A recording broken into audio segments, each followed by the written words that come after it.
June 10, 1942, the Luzon Strait, Western Pacific. Beneath a rolling blanket of gray-green waves, the USS Sargo glided in silence, 200 feet below the surface. Her commander, Lieutenant Commander Tyrell Jacobs, leaned over the attack periscope, eyes narrowing as the shadow of a Japanese freighter slid into view. The sea was calm, visibility clear, perfect conditions for a textbook kill. He gave the order. Fire 1. A hiss filled the control room. The Mark 14 torpedo slid from its brass tube and vanished into the abyss. The crew held their breath. 30 seconds. 40. A minute. Nothing. No explosion. No plume. No confirmation of impact. Jacob's face stiffened. He fired again. A second torpedo struck the enemy ship square amidships and bounced off harmlessly before sinking, inert to the sea floor. The Japanese merchantman sailed on, unscathed. Jacobs, fists clenched, muttered what many American skippers were whispering by mid-1942. Our torpedoes are betraying us. USS Sargo Patrol Report. June 1942. It was a betrayal few could comprehend. The U.S. Navy's submarines, sleek, diesel-powered predators meant to choke Japan's sea lifelines, were armed with the Navy's most advanced weapon, the Mark 14 torpedo. Designed at the Naval Torpedo Station in Newport, Rhode Island, it was promised to be flawless, fast, accurate, deadly. But beneath the Pacific, it became the silent killer of confidence, morale, and sometimes, of crews themselves. Naval Torpedo Station Design Brief, 1936. The Mark 14's defects weren't isolated flukes. From the first months after Pearl Harbor, U.S. submarine captains reported torpedoes that ran too deep, exploded prematurely, or worse, didn't explode at all. Their reports, however, were dismissed as operator error by the Bureau of Ordnance, the same bureau that had spent millions developing what it called the most reliable torpedo in history. Bureau of Ordnance Memo, Jan 1942. In the first 6 months of the Pacific War, American submarines launched over 1,000 torpedoes. Less than a quarter of them exploded as intended.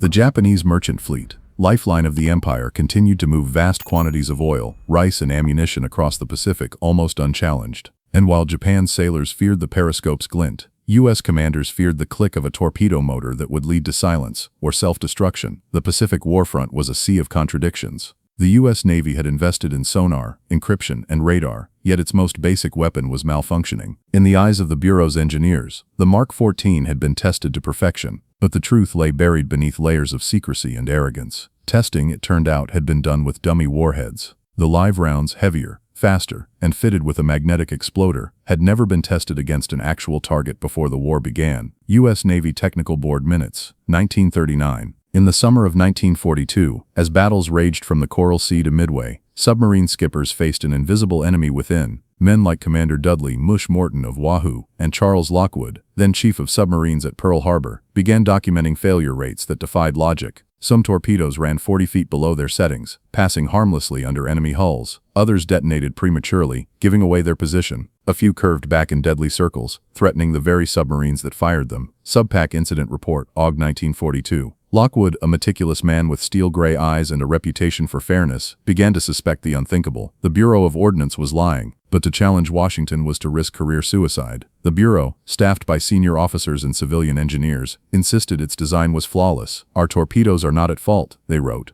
Our submarine officers must learn to aim properly. Bureau of Ordnance letter to Com Subpac, Sept 1942. Meanwhile, in the cramped torpedo rooms of the Pacific Fleet, sailors prayed their weapons would do what was promised. Each Mark 14 represented a 3,000-pound promise of vengeance for Pearl Harbor, a promise that too often sank without a trace. For men who risked their lives stalking Japanese convoys, watching a torpedo hit and fail to explode was like watching courage itself dissolve. The ocean swallowed both the weapon and their faith. By early 1943, the crisis could no longer be hidden. Patrol after patrol returned with empty tonnage reports. Submariners whispered of ghost weapons, torpedoes cursed with minds of their own. Some officers began secretly modifying their depth control mechanisms, shaving off inches on the gauges in defiance of official orders. Others rearmed old Mark 10 torpedoes from the interwar years, preferring their simplicity to the modern Mark 14's unreliability. USS Tambor Patrol Debrief, March 1943. The situation reached absurdity when entire Japanese convoys escaped annihilation because of faulty detonators. In January 1943, the submarine Tenosa, commanded by Lieutenant Lawrence Daspit, fired 11 torpedoes into the side of the 19,000-ton tanker Tonen Maru III. 10 hit squarely, 10 failed to explode. Daspit brought one torpedo back, live, unexploded, and presented it on the dock at Pearl Harbor as evidence. His message to Lockwood was simple: here's your torpedo, fix it. USS Tenosa War Patrol Report, 1943. For Lockwood, that was the breaking point. The silent service, built on obedience and secrecy, was now harboring open rebellion. Skippers were angry, crews disillusioned, missions wasted. The Bureau's excuses, faulty maintenance, bad aiming, sea temperature, had all been disproven in blood and time. If the Bureau of Ordnance can't provide us with weapons that work, Lockwood reportedly said, then we'll damn well make them work ourselves. Lockwood Personal Correspondence, Feb 1943. Yet even as Lockwood assembled his evidence, Washington doubled down. Ordnance officials refused to allow live fire tests against steel targets, claiming the cost and risk were too high. Their torpedoes, they insisted, had passed all theoretical parameters. Theory, however, did not sink ships. In the darkness of the Pacific, crews began calling the Mark 14 the Widowmaker, not for what it did to the enemy, but for what it could do to them. Each misfire meant a lost opportunity. Each dud a reminder that somewhere in the design halls of Newport, Rhode Island, the war had already been lost in spirit. Still, among the ranks of the engineers, one man began to suspect the truth. A quiet civilian technician who had worked on the magnetic exploders prototype in the late 1930s. His findings would ignite a storm that the Navy could no longer silence. But before he could speak up, another submarine, the Tullabee, fired a torpedo that curved in a perfect circle, struck its own hull, and vanished in a single muffled explosion. The Pacific swallowed her whole. U.S. Navy Loss Report, March 1944.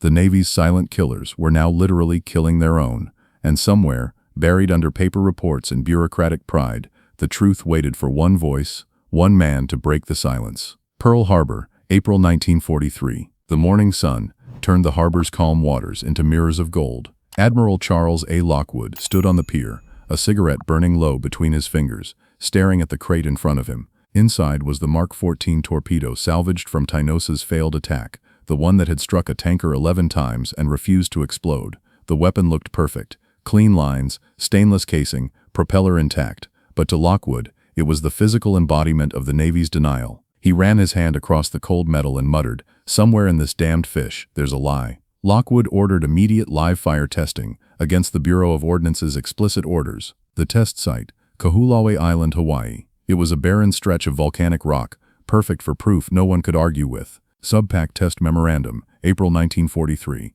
The crew of the USS Muskellunge volunteered for the experiment. One by one, they loaded the Mark 14s into the tubes. When the first torpedo fired, it passed directly under the target raft, 4 feet too deep. The second, set to run at 10 feet, passed at nearly 20. Lockwood's engineers marked the results in silence. Then came the explosion tests. Out of 4 direct hits, only 2 detonated, and 1 barely damaged the target.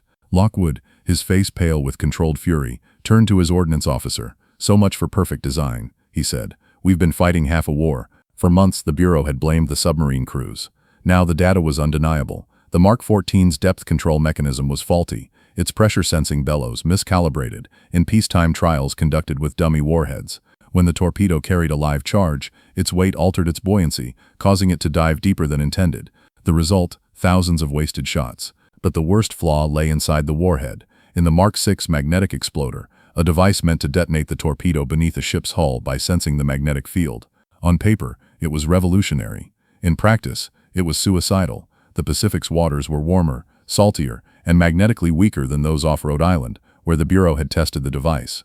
That difference meant the torpedo's magnetic trigger was far too sensitive. It often went off prematurely, sometimes just after leaving the tube. Other times, it failed to detonate entirely. Navy Exploder Test Notes, 1943.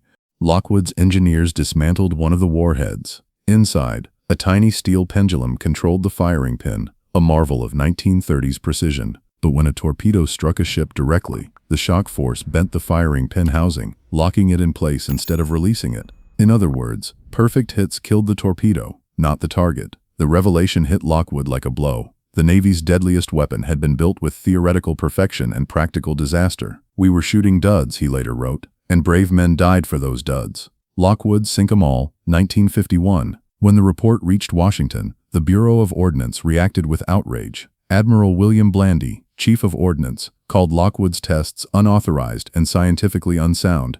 He accused the Pacific Command of seeking scapegoats, but Lockwood refused to bend. He sent Blandy a blunt telegram. "If the Bureau of Ordnance cannot provide us with torpedoes that explode, then get the Bureau of Ships to design targets that sink when hit." That message, sarcastic, cutting, and courageous, marked the turning point of the torpedo scandal. Official cable record, June 1943. The Navy's chain of command was built on obedience, not confrontation. Lockwood's reputation was on the line, but he had one ally inside the bureau, a quiet civilian engineer named Ralph Waldo Christie, who had worked on the Mark VI exploder before the war. Christie, an analytical genius and a loyal officer, had long suspected flaws in the magnetic system, but was forbidden from speaking publicly. Christie believed that disabling the magnetic exploder entirely would solve most of the failures. Lockwood agreed, and issued a secret order to his submarine captains: deactivate the magnetic feature. Use contact detonation only. The results were immediate. In July 1943, submarines began reporting successful sinkings at rates not seen since the start of the war. The USS Bowfin sank 2 freighters in one patrol. The USS WWII scored 5 kills in 10 days.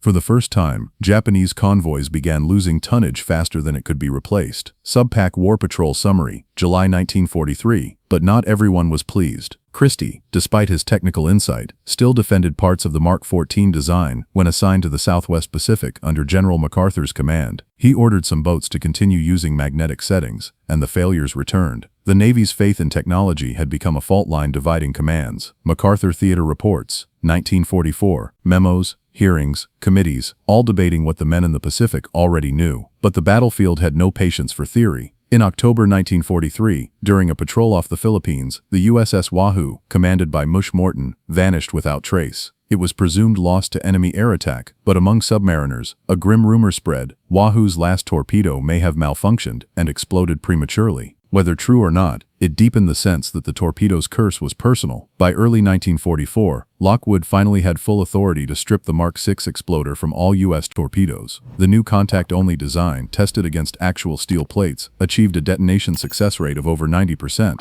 American submarines became the lethal force they were always meant to be. Navy Test Board findings, Jan 1944. Within months, Japan's merchant fleet began to vanish. Tankers burned in the South China Sea. Freighters sank in columns of black smoke. The once defective Mark XIV, reborn under Lockwood's defiance, became the backbone of the U.S. submarine offensive that starved Japan's war machine. Still, Lockwood never forgot the price. Over 3,000 torpedoes, each costing as much as a family home, had failed before the truth emerged. Dozens of submarine crews had been lost to bad weapons and worse bureaucracy. When the war ended, Lockwood wrote simply, "The sea does not forgive lies, it buries them." The Mark XIV's story was no longer one of failure, but of flawed perfection, redeemed not by technology, but by courage to question authority.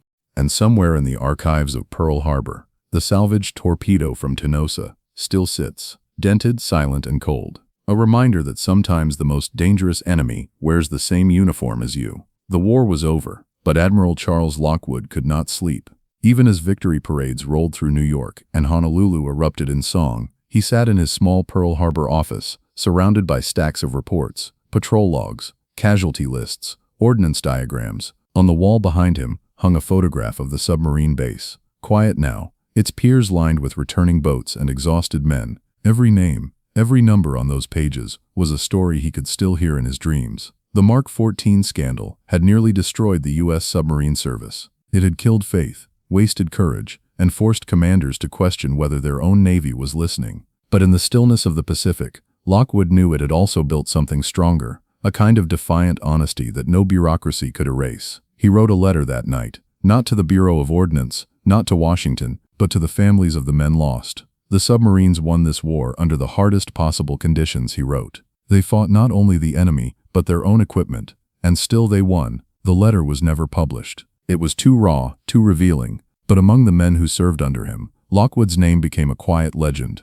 In the post-war years, the Navy tried to move on. The Bureau of Ordnance was quietly reorganized. The Mark XIV torpedo was retired by 1950, replaced by newer, more reliable designs. But the lessons it left behind, the arrogance of untested perfection, haunted generations of engineers and officers alike. U.S. Navy Ordnance Transition Report, 1949. For decades, the story remained buried in classified files. Official histories praised submarine heroism, but avoided the uncomfortable truth that for 2 long years, America's silent service had been crippled by its own silence. It wasn't until the 1960s that researchers uncovered the full extent of the Mark XIV's defects and the bureaucratic resistance that let them persist. Lockwood, by then retired, lived quietly in Los Gatos, California. He still attended Navy reunions, still shook the hands of young submariners who had read his memoir Sink 'em All, They saw him as a symbol of integrity, the admiral who refused to let truth drown in paperwork. But when asked about the torpedo crisis, he would only sigh and say, "We were all too proud back then, all of us." He never blamed the engineers outright. He knew they had been prisoners of their own confidence, designing in laboratories far from war's reality. But he despised the culture that punished questions. "War doesn't reward the obedient," he once told a young officer. "It rewards the honest." That honesty came at a terrible price. The USS Tullabee, destroyed by her own malfunctioning torpedo in the USS Wahoo, lost under uncertain circumstances after months of frustration, and dozens of others whose patrols ended in silence because their weapons and their warnings were ignored. In one archived letter to Lockwood dated 1943, a submarine skipper wrote, "Sir, I have fired at 5 ships this patrol. All were sure hits. None exploded. I have nothing to report except that I am still alive." That letter was never answered. Lockwood later admitted he kept it folded in his desk as a reminder that silence too was a form of guilt.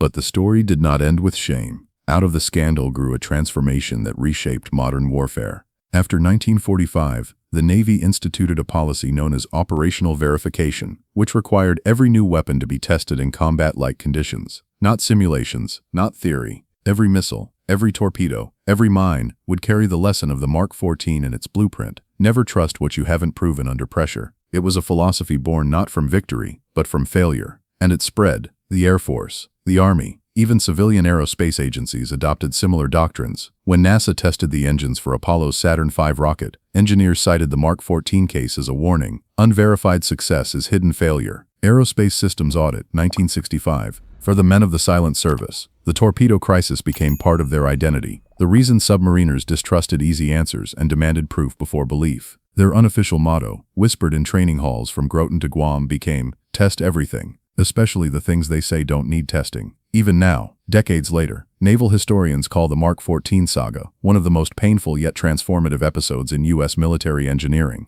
It forced a reckoning between invention and accountability, between the lab and the battlefield. But for the families of those who never came home, it was something more intimate, a story of men who kept faith when the system didn't. In 1951, when Lockwood visited the submarine base at Pearl Harbor one last time, the men lined up to salute him. The old admiral walked slowly along the pier, stopping beside the memorial wall where the names of lost boats were etched into brass. He traced his fingers across one inscription, USS Tullabee, SS-284, and whispered something no one nearby could quite hear. A journalist later asked him what he had said. Lockwood smiled faintly and replied, "Just telling them the truth finally came out." He died in 1967, buried with full honors at Golden Gate National Cemetery. His gravestone bears no rank or title, just his name and the words, "He gave the truth a voice." Today, when modern submariners load their sleek, digital-guided torpedoes into the tubes, they still perform a ritual, a brief silence before firing, honoring those who fought with weapons that failed them. In every training manual, in every ordnance test report, the ghost of the Mark 14 remains, a caution and a memory. The Navy now teaches it as a case study, not in error, but in courage. The courage to challenge authority, the courage to admit when the weapon you've built isn't what you hoped it would be. Because in war, as Lockwood proved, truth itself can be the most powerful weapon. And so the story of the silent killers comes full circle. The torpedoes that once betrayed their submarines became the reason no one would ever again go to war blind to the truth. Out there in the blue depths where wrecks still rest and sonar echoes fade, the Pacific keeps its secrets, but not all of them.